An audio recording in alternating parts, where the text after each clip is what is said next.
Cápsulas inclusivas. Hoy como invitada especial tenemos a la doctora Manuela Álvarez y la licenciada Ángela Batista, intérprete en lengua de señas. Llevamos a ustedes una nueva cápsula inclusiva y esta vez con un tema muy interesante enfocado a las personas con discapacidad auditiva. A propósito, este mes de junio se celebra a nivel nacional por decreto el mes de las personas sordas. Y para esto tenemos en el día de hoy una entrevista muy interesante con una persona que tiene mucha experiencia, más de 33 años en la comunidad sorda, aportando y sirviendo a los mismos con vastos conocimientos. Y ustedes van a darme ese crédito de lo que le estoy dando ahora. Pero antes de iniciar y presentar de manera formal a nuestra invitada, vamos a hablarle, a decirle qué es la discapacidad auditiva. La discapacidad auditiva no es más que aquella deficiencia que tienen las personas donde no pueden escuchar de una manera normal. Puede ser porque tienen hipoacusia, es decir, que escuchan con unos decibeles muy bajos, o una sordera total. Puede ser parcial o total, depende de la condición. Y esta viene influenciada por diferentes factores. Vamos a hablar un poquito sobre lo que es la inclusión de esas personas con esta discapacidad. Ya sin más preámbulo, entonces vamos a dar inicio a conocer de quién se trata la persona que nos acompañará. Ella es la doctora Manuela Álvarez, quien se vio atraída por el mundo de conocer a las personas con discapacidad a raíz de que ella, a la edad de 2 años, veía un programa o un anuncio televisivo donde salían personas con esta discapacidad. Pero lo que ella no se imaginaba es que 16 años después ella iba a conocer a esa persona que ella admiraba con esa discapacidad, que se iba a convertir en su maestro de lengua de señas y luego en su esposo.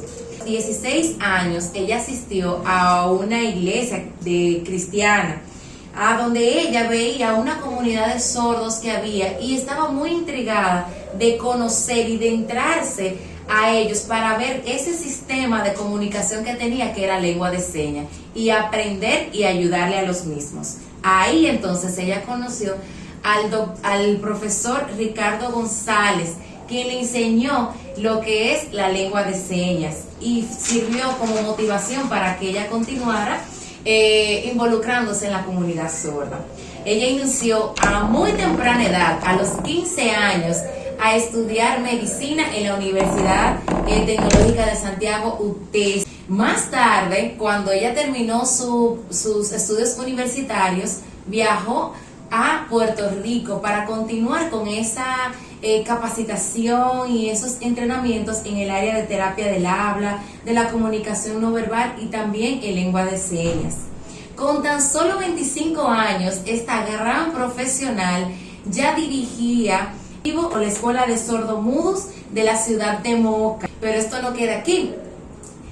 La profesional que tenemos hoy como invitada ha realizado múltiples estudios, tanto como maestrías y diplomados asociados al área de la conducta humana, la neuropsicología infantil y de adultos, también en el lenguaje complementario, lengua de señas básicas y avanzadas en la Universidad APEC.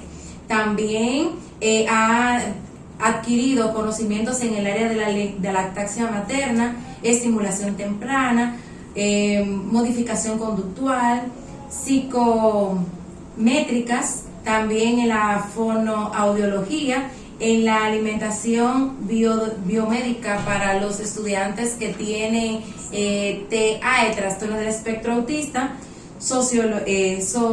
sexología, manejo de desastres y emergencia, terapia familiar y de pareja. En el año 2000 funda una escuela para niños sordos en la ciudad de La Vega con el nombre de Instituto de Educación Especial para Sordos, que se enfocaba en los niños desde inicial hasta antiguo séptimo, que ahora lo conocemos como primero de secundaria. Después pasaron de ser una escuela a una fundación, el cual fue llamada Fundación Voz para Sordos, junto a su hermana Ana Álvarez. Actualmente, desde el 2017 hasta la fecha, nuestra querida invitada, Manuela Álvarez, fue nombrada como presidenta de la oficina extendida de Moca y La Vega del Centro de Terapia Integral y Rehabilitación de esta fundación de Voz para Sur. Vamos a darle un saludo formal y cordial a esta gran entrevista que vamos a tener con ella. Bienvenida, doctora. Un placer enorme de nosotros poder compartir con usted este momento y sobre todo de llevar este mensaje a toda la comunidad. Muchas gracias, estoy muy complacida, principalmente porque ha sido una visita muy especial y cuando nosotros recibimos personas que también están interesadas en involucrarse con este tipo de tema, pues nos sentimos muy identificadas realmente. Si escuchando toda la semblanza digo, wow, pero ¿quién es esa? Realmente todo lo que ha ocurrido ha sido porque Dios ha puesto en mí el deseo de poner un granito de arena en la vida de las personas que realmente lo necesitan. Es para cambiar vidas. Lo que nosotros estamos en este mundo como propósito es realmente para hacer algo diferente en la vida de las personas. En este sentido, pues Dios tenía propósito para mí y todavía lo tiene, porque hasta el último momento estamos corriendo la carrera que Dios nos ha puesto en el camino. Bien, empecé muy temprano, como ellos dicen, a trabajar, a involucrarme con las personas con discapacidad auditiva. Y precisamente lo que me motivó a hacerlo fue porque en la iglesia donde yo asistía comenzó un ministerio para sordos. Ustedes saben que el lenguaje de los sordos es el lenguaje de señas. Entonces no todo el mundo domina ese lenguaje. Si lo vemos desde afuera parece difícil, pero no hay nada imposible para Dios y mucho menos cuando nosotros queremos hacer algo diferente. Entonces, como yo lo veía que estaban en un grupito muy reducido, lejos de todo el mundo, las personas no se atrevían a acercarse porque como no conocían el lenguaje, no sabían qué decir o qué hacer y parecía como si estuvieran excluidos. Realmente eso es lo que la persona con discapacidad auditiva ha tenido que enfrentar toda la vida, la exclusión. O sea, como son diferentes, son especiales, pero están por allá y nosotros estamos por aquí. Y yo quería romper realmente esa situación, yo quería romper ese hielo y quería introducirme en sus vidas. Y porque entendía que éramos iguales, era un grupo de jóvenes, yo también, y quería poder decirle, aunque sea, hola, Dios te bendiga. Eso me hizo acercarme y esa misma comunidad de sordos comenzó a aceptarme porque vieron que mis deseos eran sinceros. Realmente yo lo que quería era compartir con ellos y quería ver de qué manera podía introducirme y ser útil para sus vidas. Así mismo es, nos sentimos felices de tenerlo con nosotros, doctora. Y realmente venimos de una vez con nuestra primera pregunta y va dirigida precisamente cuando hablamos de esa discapacidad que presentan, esa discapacidad auditiva que actualmente afecta a cientos de niños y que cada día vemos que son diagnosticados a más temprana edad. Pero me gustaría saber de qué manera, por ejemplo, una madre de familia que quizás no tiene conocimientos vastos como los suyos, puede ir identificando esos síntomas o esos indicadores para poder decir o poder decidir ir a donde un médico, donde un especialista que le pueda diagnosticar la condición de discapacidad auditiva. Muy bien, bueno, si nos remontamos a la medicina, la parte del historial clínico del niño, hay niños que ya vienen como niños riesgo. O sea, ¿qué es un niño riesgo? Es un niño que viene de un embarazo tortuoso, donde la madre ha tenido que pasar por diferentes tipos de enfermedades, donde ha habido amenaza de aborto, amenaza de parto prematuro, hipertensión arterial, o sea, lo que se llama una o una eclampsia, donde el niño generalmente ha tenido que salir antes del tiempo porque se ha tenido que interrumpir el embarazo con una cesárea, por ejemplo, y es un niño que viene prematuro. Ya ese niño, por la prematuridad y por la situación que estuvo en vida intraútero, ya viene con dificultades. Generalmente la sordera se debe en un gran porcentaje a la prematuridad, porque las funciones cerebrales dentro de esta, la audición, no se desarrolla completamente como debiera desarrollarse en el tiempo en que debiera hacerlo. Entonces ese niño, si se pasa desapercibida sus necesidades, entonces no nos damos cuenta a tiempo de qué pasó, porque hay algunas dificultades en su salud. Entonces una madre comienza a darse cuenta de que el niño no responde a los estímulos que se le dan. Por ejemplo, todos los niños del mundo comienza una etapa donde ellos comienzan a buscar la presencia principalmente de la madre o de los familiares más cercanos o de los cuidadores. Lo que primero el niño identifica es el sonido de la voz de la madre. ¿Por qué? Porque lo escucha en vida intraútero, o sea, se identifica con esa voz.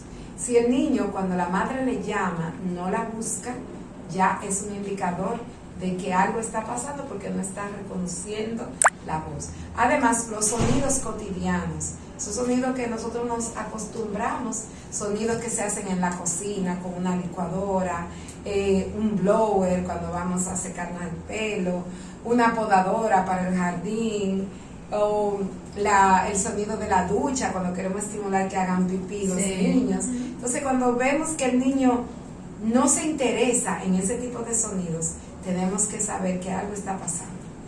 Ya un poquito más grande, llamamos al niño y nos responde por su nombre. Podría ser que esté alterada su atención y su concentración, pero lo primero que debemos tomar en cuenta es que si no responde al sonido del nombre, lo más seguro es que no esté escuchándolo de manera correcta. O sea, con eso no sabemos todavía qué tipo de sordera tiene el niño, pero es un indicador de que la madre se da cuenta de que, oye, se puede caer lo que se caiga al lado de él y él no se mueve. Llega el papá en el motor, que eso hace un ruido y tampoco se despierta. Puede pasar una guaguita anunciadora con una música altísima y no se inmuta. Lo llamo por su nombre y no responde. Entonces, es un indicador de que le hablo y no me mira a la cara. O sea, algo está pasando, o que a menos que esté frente a mí, no entiende lo que le digo, porque eso podría ocurrir cuando se trata de una hipoacusia o cuando es una sordera parcial, que el niño me responde estímulos solamente cuando está frente a mí, pero si estoy lejos ya no lo hace. Entonces, todas esas cosas hay que tomarle en cuenta cuando una madre viene al consultorio, por ejemplo, y le dice, mire, la verdad, yo creo que el niño es sordo, porque es que yo hago cosas y el niño no me responde. Entonces, no sonríe cuando le hablo, no me busca, y eso es algo que hay que tomar en cuenta, porque generalmente, por ejemplo, el gorjeo ocurre en todos los niños a la misma edad, pero ese gorjeo va avanzando, y si el niño no encuentra como ese estímulo para seguir repitiendo las palabras, si hay como un silencio después del gorjeo, entonces tenemos que tomar en cuenta que alguna dificultad hay. ¿Por qué? Porque el niño sigue gorjeando cuando eso es un estímulo gratificante para él, ¿ve? Entonces comienza el balbuceo, cuando el niño comienza ta, ta, ta, ta, ta, pa, pa, pa, pa, pa. Si él dice eso y no le llama la atención porque no lo escucha, entonces se convierte en un silencio. Y de ahí hasta la aparición de las primeras palabras, realmente hay un gran trecho. Excelente, excelente. Realmente conocer esas señales de alerta hace que los padres puedan ir a buscar un diagnóstico temprano para luego entonces buscar estrategias, ya sea como lenguas de señas, enseñar lectura labial, para que los niños entonces puedan ir desarrollando lo que es un lenguaje y que no exista una barrera para ellos. porque precisamente es lo que estamos viviendo ahora con los niños que tienen discapacidad, no solamente discapacidad auditiva, sino a nivel general, de que se ven excluidos porque no tienen ese nivel de comunicación y las otras personas los rechazan porque no saben cómo dirigirse a ellos, como el mismo ejemplo que usted ponía.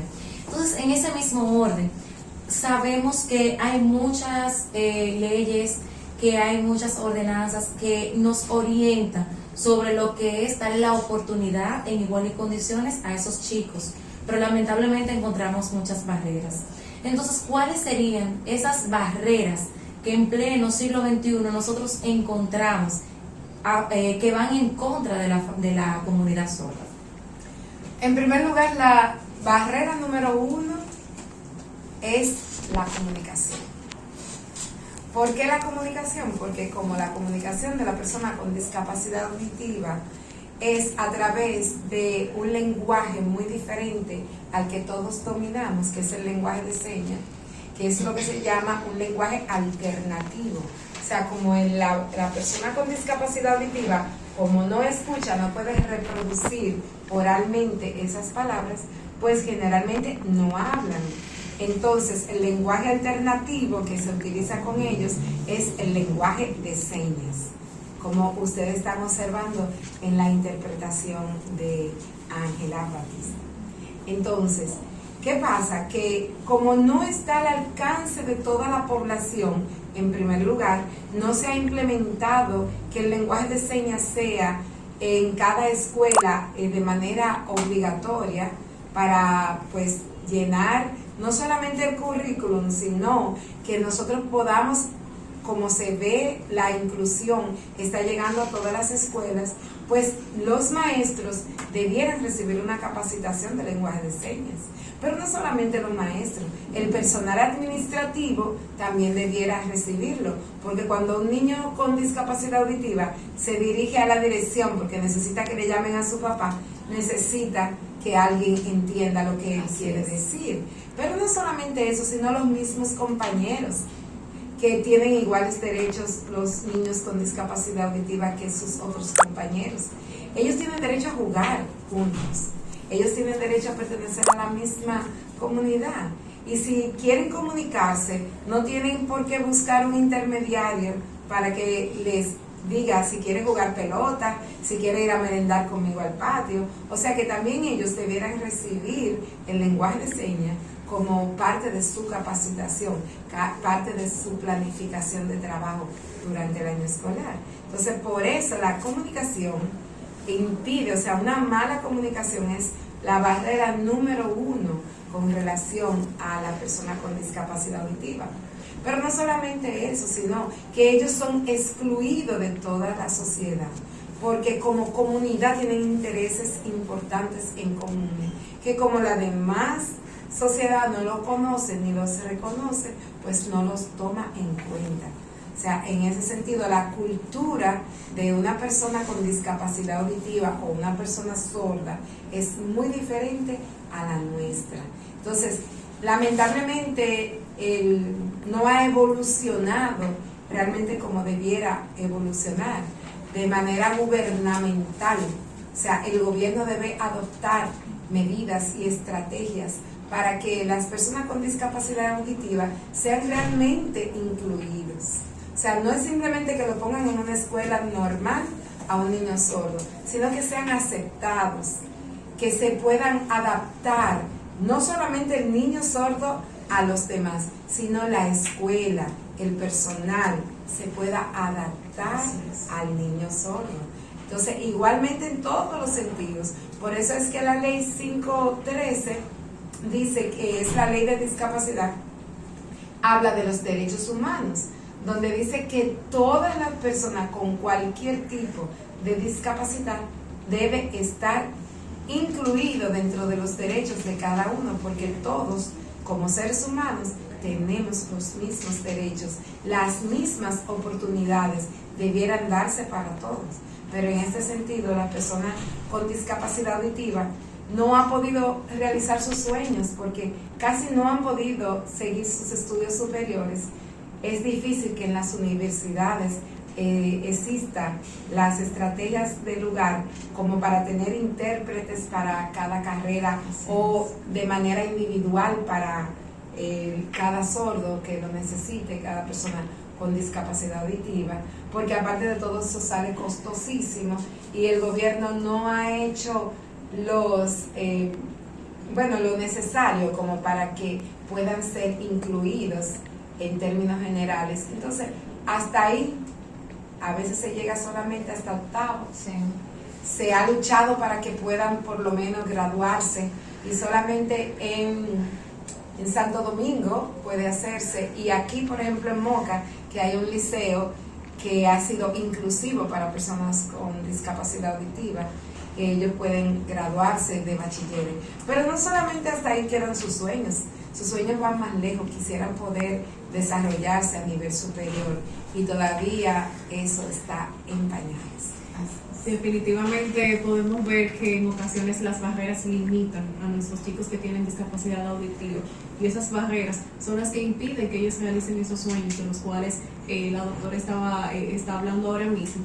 Pero nosotros como ciudadanos, como entes funcionales, como promotores de la inclusión, tenemos ese compromiso con cada uno de esos chicos que tienen esa discapacidad, de que ellos logren cumplir sus sueños, de que ellos logren llegar a niveles superiores, y está en manos de cada uno de nosotros, de los que nos están viendo y de los que estamos aquí, poder aportar nuestro granito de arena para hacer de la inclusión una realidad, de que no solamente se quede plasmada en los papeles, en esas leyes a veces que se ven hasta inertes porque nos sentimos impotentes al ver que muchas se cumplen pero que todavía nos falta un largo recorrido para que eso se haga una realidad.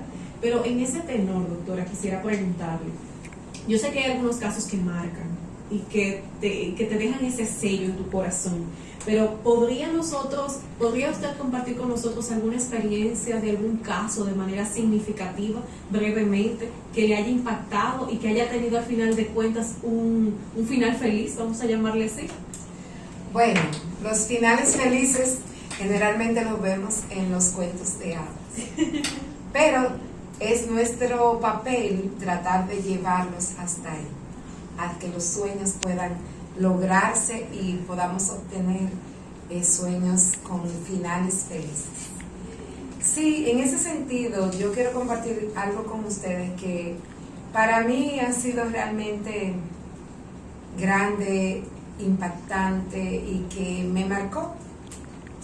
Y por eso nosotros hemos estado elaborando programas para llegar precisamente a esas niñas y niños y adolescentes también con discapacidad auditiva, porque actualmente tenemos un proyecto que trabaja con niños, niñas y adolescentes con relación a los matrimonios tempranos, no planificados ni deseados, embarazos también no deseados y uniones tempranas, para orientar a la población con discapacidad auditiva, para evitar que se den esos casos, porque entonces cuando se dan, no solamente que afectan al niño, niña, adolescente con discapacidad auditiva, sino a toda la comunidad.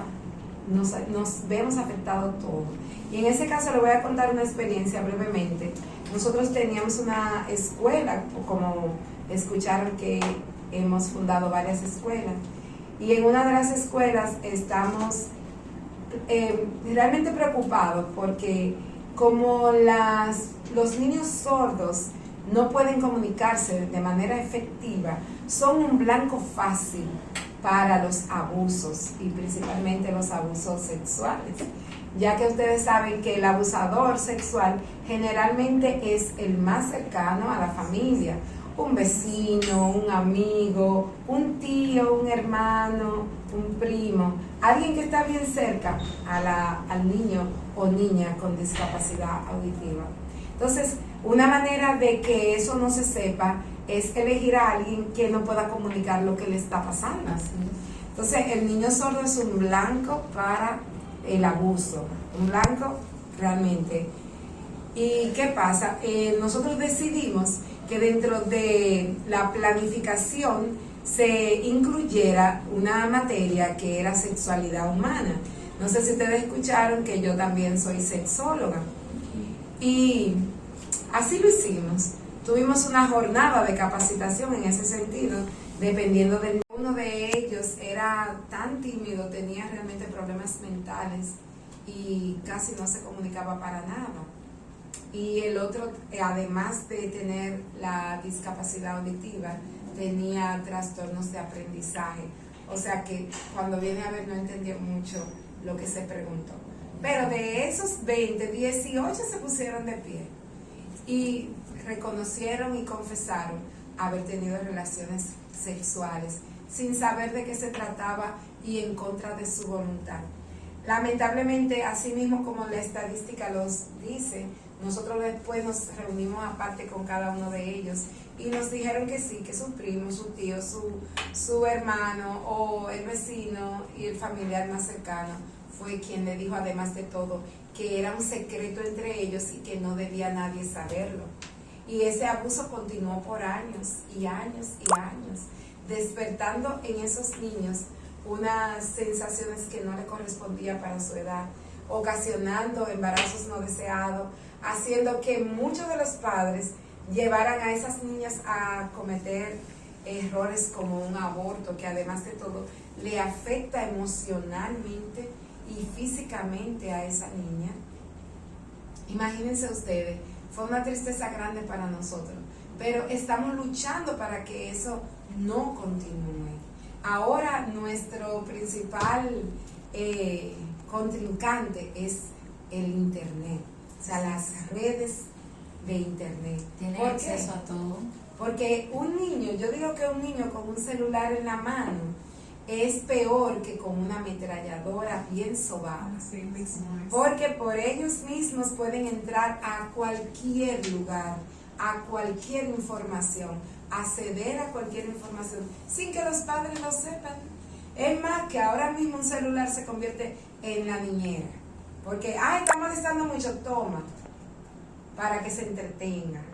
Y entonces ahí nosotros vemos que muchas jóvenes han sido extorsionadas por las redes para que muestren sus cuerpos, para tener intimidad por internet. La han puesto en todas las redes y eso termina realmente. Incluso no hace mucho vemos un caso, tuvimos aquí en la ciudad de Moca, de una joven que se suicidó y todo lo transmitieron por las redes. Y eso se convierte en algo que como una seguidilla y otros van imitan lo mismo. Sí. Y es una mala influencia realmente. ¿Por qué? Por no tener el control.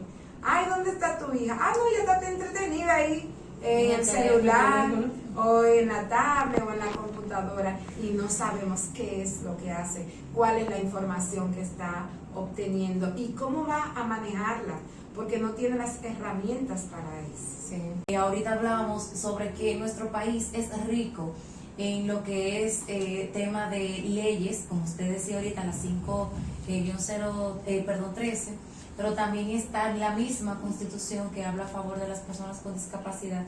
Y hemos sido también sede de congresos internacionales a favor de las personas con discapacidad. Pero lamentablemente tenemos muchos retos. ¿Cómo nos puede orientar para que comencemos a transformar, a cambiar esta cultura que nosotros tenemos de echar al lado, de excluir y comenzar a transformar y a construir esa nueva sociedad a favor de la inclusión y hablar de que República Dominicana realmente es un país inclusivo? Pues principalmente, como hablábamos antes de iniciar la entrevista, estamos teniendo que poner nuestro granito de arena desde la base, y en eso estamos refiriéndonos a la educación en República Dominicana. Y muchos de ustedes dirán, sí, wow, pero se han dado pasos grandes en ese sentido. Estamos viendo que las clases están siendo interpretadas en lenguaje de señas, cosa que no se sabía, no se hacía antes, y ya es un gran avance. Sí, realmente es un gran avance. Incluso desde hace unos años atrás, donde se implementó los maestros monitores, que dicho sea de paso, fue una iniciativa de mi esposo con la licenciada Cristina Amiama, que pusieran personas sordas a dar los primeros pasos, las primeras lecciones en el lenguaje de señas y el primer monitoreo en las escuelas. O sea, no solamente tener un intérprete, sino tener una persona sorda que pueda ser quien capacite a esos sordos de nivel inicial, principalmente con el lenguaje de señas. Y gracias a Dios hemos avanzado desde ahí bastante, pero nos falta mucho. Y lo que más nos falta es precisamente la sensibilización del personal de educación. ¿Por qué? Porque es muy bonito hablar de inclusión. Se está incluyendo. Mira la televisión, mira las escuelas, pero siguen estando excluidos porque son llevados a un grupito en un rincón con un intérprete que le dice lo que la maestra principal quiere que sepan. Nosotros no queremos que sea así. Nosotros queremos que el maestro principal también se involucre a aprender el lenguaje de señas. Nosotros queremos que los niños también, compañeros, puedan involucrarse y poder comunicarse con esos niños. Hay una capacidad enorme en la mente de los niños. Ponernos en el lugar del otro para que podamos ser un mundo mejor, para que podamos tender nuestra mano y ayudar a todas las personas que nos necesiten. En este caso, y celebrando lo que se llama el mes del sordo, el mes de junio, mes del sordo, a la persona con discapacidad auditiva. Por eso es que nuestra fundación se llama Voz para Sordos, porque queremos ser la voz de aquel que no puede defenderse por sí mismo. De que tenemos normativas ya realizadas, ya socializadas, sabemos que existen, pero sin embargo no la ponemos en práctica, y este es un buen momento. Aproveche el mes de junio para poner en práctica esa normativa, para poder dar esa oportunidad a esa persona con alguna discapacidad, en este caso auditiva. Realmente queremos agradecer a la doctora Álvarez. Maribot, de verdad que nos sentimos sumamente felices de poder estar aquí con usted. De verdad que gracias por darnos la oportunidad de esta entrevista, y gracias también por el gran aporte que le da a la provincia Espaillada a través de su fundación. Y ese aporte que ha dado la provincia Espaillada traspapelado, yo creo que a nivel nacional. También agradecemos a nuestra intérprete, a Ángela Batista, por ser ese enlace para que este mensaje llegue a nuestra comunidad sorda, y por ser ese ente catalizador para que nosotros estemos aquí en la tarde de hoy. La verdad es que nos sentimos felices, y de verdad muchísimas gracias. Gracias por ese gran aporte que ustedes dan. Un placer. Yo me siento agradecida igualmente.